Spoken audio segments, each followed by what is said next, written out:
Welcome to the news summary for day 389 of the war in Ukraine. You are listening to The Account. Thank you for tuning in. Today I have one extra segment regarding Vladimir Putin's visit to Mariupol.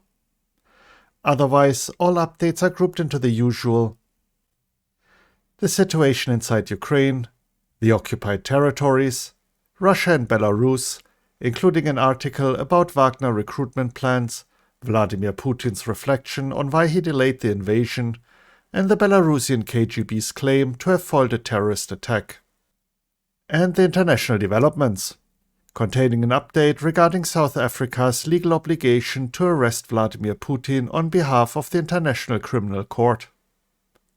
First, though, the flashpoints along the front. Bakhmut. Heavy fighting continues for the city.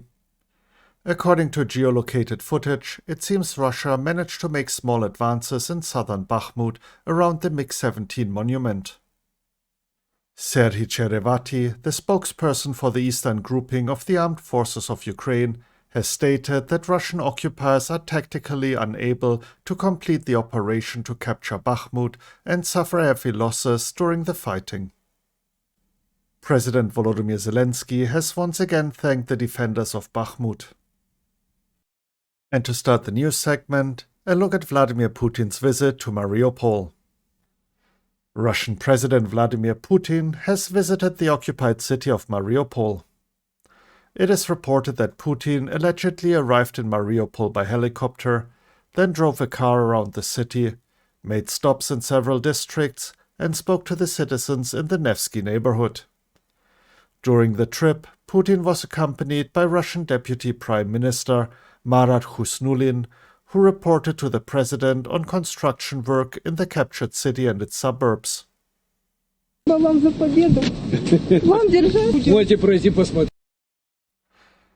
video of Putin meeting with Mariupol residents and visiting an apartment complex was shared today. This particular video is edited to include an older clip at the end showing a bulging ceiling in an apartment block. Russian President Vladimir Putin, after his visit to occupied Crimea and Mariupol, has held a meeting at a military command and control post in the Russian city of Rostov-on-Don, some 100 kilometers from Ukraine's border. The Ministry of Defense of Ukraine reacted to the visit, stating that it was a visit under the cover of night, as befits a thief. The full statement reads, "As befits a thief, Putin visited Ukrainian Mariupol under the cover of night. First, it is safer. Besides, the darkness allows him to show what he wants and hides the city, completely destroyed by his army, and the few inhabitants away from prying eyes." Mikhailo Podolyak, the advisor to the head of the President's Office of Ukraine, meanwhile commented on the visit saying, "The criminal always returns to the crime scene." A look at all the minor updates out of Ukraine. Russian hackers and special services are adding malicious code to the hacked software hosted on torrents, as Ukraine's State Service of Special Communications and Information Protection warns Ukrainians. In his evening address, President Volodymyr Zelensky once again welcomed the decision of the International Criminal Court to issue an arrest warrant for Russian President Vladimir Putin. He stated, "This outgoing week has finally brought a truly significant international legal result for Ukraine, for justice. There is a warrant from the International Criminal Court for the arrest of the head of Russia, and this is a turning point." Next up, the latest regarding the situation in the occupied territories. Russia is planning to send 250 medical staff, as well as additional teachers, to the occupied territories of 4 Russian-occupied Ukrainian oblasts due to the lack of a labor force. A Russian-installed proxy who served as a commander of the patrol service of the occupied Novokakhovka district in the Russian-occupied part of Kherson Oblast was killed when his car was blown up near the village of Yubileyny, the Russian Investigative Committee reported. The man's identity was not disclosed. Moving on to the news updates from Russia and Belarus. At least 2 India and UAE companies are helping Russia circumvent oil sanctions imposed by Western democracies through a shadow fleet of tankers. It is noted that the Dubai-registered Fractal and Gatik Mumbai own a total of $2 billion worth of oil tankers. The article claims that in less than a year they assembled a fleet now delivering millions of barrels of Russian oil around the world. Yevgeny Prigozhin, head of the Wagner PMC, says that his private military company plans to recruit 30,000 mercenaries by mid-May. Currently, there are 9 Russian ships on combat duty in the Black Sea, 2 of which are Russian caliber cruise missile carriers with a total salvo of 16 missiles. Vladimir Putin, the president of the Russian Federation, after a question by a journalist, explained why he did not launch a full-scale war in Ukraine during the occupation of Donbas in 2014. According to him, several factors helped him decide to launch a full-scale invasion in 2022 rather than earlier, including record harvests, hard work on import substitution and improving the financial system, and the fact that Russia in 2014 had not had any hypersonic weapons. The KGB of Belarus announced that they had eliminated a foreign citizen in the city of Grodno who entered the country allegedly with the aim of carrying out a terrorist attack. And to wrap up the news segment, the international developments. Marco Buschmann, the German Justice Minister, has announced that he will execute an arrest warrant for Russian President Vladimir Putin if he sets foot on German soil. Alexander Bastrykin, head of Russia's investigative committee, meanwhile, has ordered the Russian prosecutor general to assess the statement.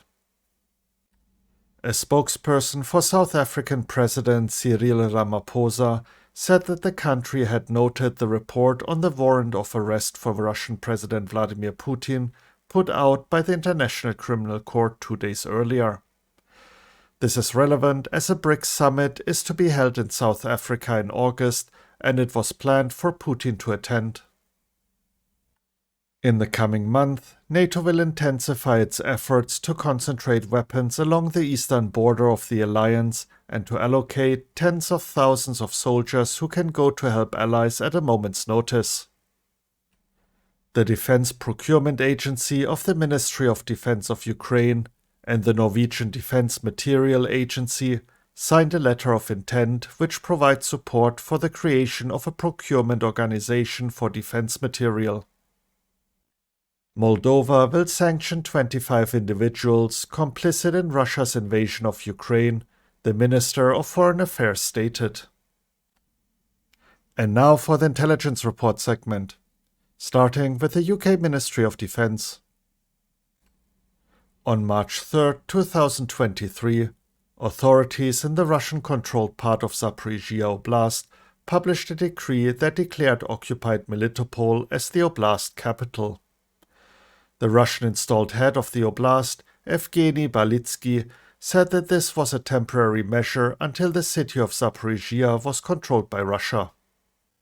Zaporizhia is one of the 4 oblasts President Putin claimed to have annexed as part of the Russian Federation on September 30, 2022.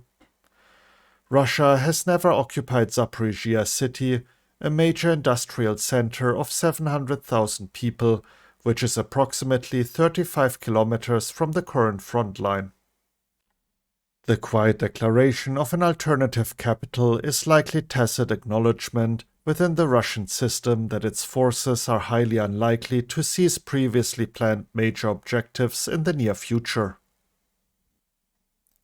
A look at the latest assessment by the Institute for the Study of War. Yevgeny Prigozhin, the head of the Wagner PMC, is trying to create pretexts to explain why his mercenaries cannot complete the encirclement of Bakhmut, according to the researchers. The analysts have pointed out that Prigozhin asserted in a recent interview that Ukrainian forces are preparing to launch counteroffensives in 5 separate directions. into Belgorod Oblast, in the Kremna area, in the Bakhmut area, towards Donetsk city, and in Zaporizhia Oblast. Prigozhin stated that Ukrainian forces would launch these operations in mid-April and urged Russian forces to prepare for these counteroffensives by preserving ammunition and equipment. The experts believe Prigozhin likely depicted Ukrainian forces as having enough combat power to launch a massive theater-wide counteroffensive to justify the Wagner Group's inability to complete an envelopment or encirclement of Bakhmut. Prigozhin's depiction of imminent Ukrainian counteroffensives also implies that he believes that Russian forces will lose the initiative to Ukraine soon and be forced onto the defensive rather than continuing stalled or unsuccessful offensives in the Kremna, Bakhmut, Avdiivka or Vuhledar areas. Prigozhin also complained that authorities in Goryachi Kliush in Krasnodar Krai reneged on a deal to bury fallen mercenaries in the town. Authorities argued that local residents did not agree with the idea. Wagner mercenaries subsequently released a video threatening to solve the issue themselves should the administration not respond to appeals. Other minor topics assessed were: Russian forces targeted Ukraine with 16 Shahed 136 drones overnight on March 17th to 18th. Russian President Vladimir Putin continued his campaign against anti-war dissent and the misappropriation of military assets within Russia. Russian Foreign Ministry spokesperson Maria Zakharova reiterated on March 18th that the Kremlin has not abandoned its maximalist goals in Ukraine. BBC and Russian opposition news outlet Mediazona reported on March 17th that Russian forces, excluding Donetsk People's Republic (DNR) and Luhansk People's Republic (LNR) militiamen, have suffered a confirmed 17,375 deaths, a conservative estimate of 35,000 total deaths, and 157,000 casualties. And to wrap up the report, the evening update by the General Staff of Ukraine. The probability of strikes throughout the territory of Ukraine remains high. In the Kupiansk and Liman directions, the enemy continues to try to break through the defenses of our troops. The enemy led unsuccessful offensive actions in the area of the settlement of Novoselivsk. In the direction of Bakhmut, the enemy does not stop trying to capture the city of Bakhmut. Enemy attacks were repulsed in the areas of Bakhmut, Ivanivsk, Bodanivka, and Khihorivka settlements. In the Avdiivka, Marinka, and Shakhtarsk directions, the enemy carried out unsuccessful offensive actions in the areas of Kamyanka, Avdiivka, Sieverne, Berdichi, and Marinka settlements. The enemy is defending in the Zaporizhia and Kherson directions. The Russian occupiers continue to exert psychological pressure on the local population in order to force them to obtain citizenship of the Russian Federation. Thus, the counterintelligence regime has been strengthened in the settlement of Azovsk in the temporarily occupied territory of the Zaporizhia Oblast. During it, the local population is actively checked for the presence of a Russian passport. Citizens who do not have it are forced to put up with additional checks accompanied by detention. Also, the Russian occupiers continue to commit looting, taking away housing from peaceful citizens of Ukraine. In particular, in the settlement of Strelkove of the temporarily occupied territory of the Kherson Oblast, the village council, due to the lobbying of the village head and on the basis of the forcibly collected signatures of local deputies, is developing an order regarding the forced illegal alienation of the houses of Ukrainian citizens who were forced to leave the settlement. They want to transfer the housing to servicemen of the Russian Army of Occupation. And that wraps up the report. Should you be interested in details of any of the articles I mentioned, you can find links to them in the description as usual. If you enjoyed the report and found it informative, please consider sharing it with others and giving me a like. I hope you will join me again tomorrow. Thank you for tuning in and have a great day. You were listening to The Account. Slava Ukraini.